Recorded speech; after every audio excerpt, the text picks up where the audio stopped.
All right, let's get right into it. Today, we're tackling a massive topic for any IGCSE history student.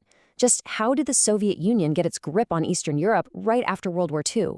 You know, if you want to understand the Cold War, you absolutely have to understand this story. So just try to picture it. It's 1945. The war is finally over, but whole countries are just devastated. Their governments have totally collapsed. And this chaos created a huge power vacuum, especially in Eastern Europe. It was this exact instability that the Soviet Union, led by Joseph Stalin, was in the perfect spot to take advantage of. So, how did he pull it off? Well, this was no accident. It was a careful, step-by-step takeover. Let's break down Stalin's playbook for total domination. Now, the key phrase to remember here is political vacuum. With the old governments totally gone, local communist parties, who, by the way, had all the money and support from Moscow they could want, were able to just step right in and take over. They sold themselves as the only ones who could bring any kind of order to the chaos. This slide is perfect for your revision notes because it boils Stalin's entire strategy down to three key parts. Just remember these three: political control, military control, and economic control. Now, let's look at the specific tools he built for each one. First up, political control. Stalin sets up something called Cominform in 1947. You can think of it as like a central headquarters for all the communist governments. Its main job was to make sure every single one of them followed the Moscow line, no questions asked. This basically killed off any kind of political choice and created a bunch of identical one-party states all being controlled by him. Okay, next, economic control. A couple of years later, he creates Comecon. Now, on paper, it was supposed to be about economic help, but in reality, it locked these countries into an economic system that was completely run by the Soviet Union. They had no choice but to trade mostly with the USSR, and usually on terrible terms, which let Moscow just drain their resources. And this cartoon, it just perfectly captures how cynical the whole thing was. You see Stalin just casually picking out the next country to take over, and that caption is just dripping with sarcasm.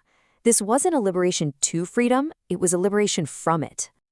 So, with Stalin's political and economic machine locked in place, what did that actually feel like for the millions of people who had to live under this new rule? You know, at first, communism made some really attractive promises. I mean, after the absolute horror of the war, ideas like stability, a guaranteed job, and rebuilding society sounded pretty good. But the reality, well, it was a world away. That promise of security was quickly replaced by the cold reality of constant fear. Life became incredibly restrictive. Newspapers only printed what the government said they could. If you dared to criticize the government, you could be thrown in prison by the secret police. The borders were sealed, you couldn't travel to the West. And on top of losing all your freedom, living standards were terrible. Low wages and constant shortages of even the most basic things. But people didn't just accept this. Oh no, there was huge discontent that boiled over into massive protests in places like East Germany, Hungary, and Poland.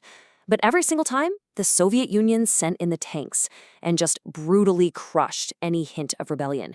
The message could not have been clearer. Don't even think about resisting. But then, in the 1950s, something huge happened. Stalin himself died, and that was about to change everything. A brand new leader was about to enter the picture. So here's the timeline. 1953, Stalin is dead. After a bit of a power struggle, this guy, Nikita Khrushchev, comes out on top as the new Soviet leader by 1955. And then, just a year later, in 1956, he does something that was, well, it was completely unthinkable at the time. I mean, just look at them side by side, you can see the difference right away. On one side, you have Stalin, cold, calculating, always in control. And then you have Khrushchev, who was often seen as loud and much more expressive. This visual difference was really a hint at a much, much deeper change in policy. Khrushchev immediately started to sound different.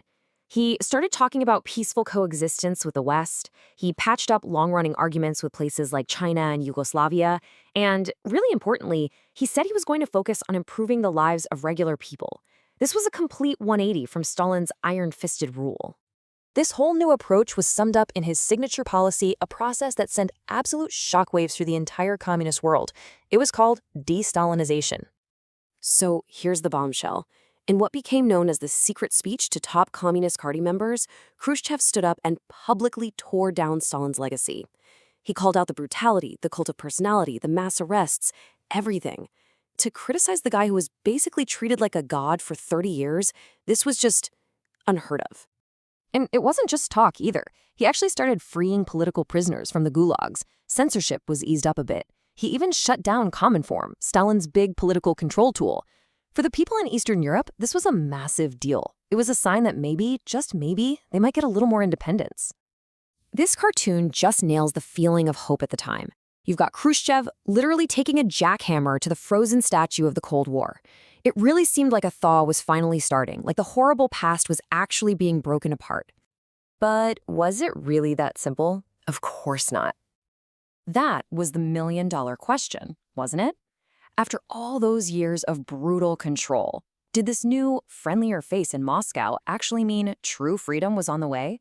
Or was this just a change in tactics? Because here's the catch. While Khrushchev was getting rid of some of Stalin's old tools of control, he was also busy building a brand new and maybe even more effective one to take their place. And this was it, the Warsaw Pact. Formed in 1955, basically as a direct response to West Germany joining NATO. This was a military alliance that tied all the armies of Eastern Europe together with Moscow in charge. So yeah, Cominform was gone, but the threat of a full-scale military invasion was now more official than ever. No country could just decide to leave. So the main takeaway for you here is that shift in control. Stalin used an iron grip, sheer terror and direct orders. Khrushchev loosened that grip, for sure, but he replaced it with a chain, a formal military alliance that bound them all to Moscow. The control was still there, it just looked different. And that leaves us with one last big question. What on earth would it finally take for the nations of Eastern Europe to break that chain? But well, that's a story for another time.